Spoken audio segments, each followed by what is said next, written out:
Procrastination is an occasional vice for some, everyday life for others, and while it's pretty normal, it's also linked to mental health issues. A recent study finds those who regularly procrastinate had an increased risk of poor sleep, lack of exercise, and financial difficulty. Researchers in Sweden recruited 3,500 students from 8 universities, and they answered a series of lifestyle questions over a 9-month period. For every increased point on the procrastination score, they were 13% more likely to be depressed and 15% more likely to suffer from economic difficulties, also less likely to exercise and sleep well. Let's try to make some sense of this tonight with Leigh Richardson, licensed professional counselor and founder of the Brain Performance Center. Ms. Richardson, the headline basically says procrastination is linked to depression and poor health and financial struggles. But is that another way of saying depression and avoidant behavior makes you more likely to procrastinate? Well, I think, to me, procrastination links a lot to stress. Which comes first, the chicken or the egg? Procrastination causes stress, or stress causes procrastination. But we all know that stress takes its toll on a mental level, psychologically, and on a physical level. I guess when I'm trying to figure out the directionality of this, though, I can see how depression would make you more likely to put off stuff you need to get done. It's hard to envision as easily putting stuff off you need to get done throwing you into a depression. Well, I think that sometimes we become overwhelmed when we think of everything that we have to get done, and we know that we cannot get it done by the deadline, and that overwhelms us. And sometimes I've had clients say, I'm exhausted. When I think about doing it, I am just exhausted. And I think that depression and anxiety do play into that when we think about everything that has to be done.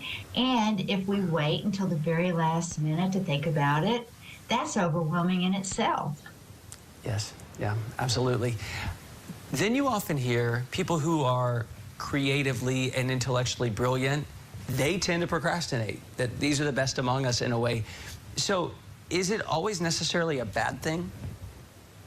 Well, I think that, some people that get really creative when they're in that mode where they're just kind of going back and forth. And some people get overwhelmed.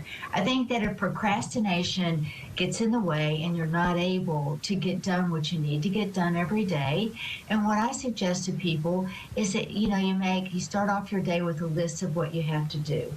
And instead of putting down, okay, that'll take 30 minutes, it should take 30 minutes. But it usually takes an hour. So give it an hour.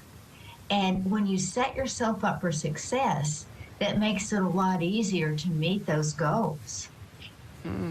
Yeah, that's a good point, that you outperform rather than always thinking, man, I'm behind the 8 ball. Now, if someone does want to stop procrastinating, many people, they seem to worship their own procrastination, which drives me crazy because I'm a type A+. But if somebody wants to stop procrastinating, let's say they're depressed, let's say they're stressed out, let's say they're just a bad time manager, where do they begin? Well, I think a lot of it begins with time management. We don't allocate the proper amount of time, and we don't look forward enough. We think, oh, I can do that tomorrow. I'll get that done tomorrow. And then when we get up in the morning and we get started, we realize, oh, that was due yesterday. So I think time management is a part of it. And I think, too, identifying what are you afraid of?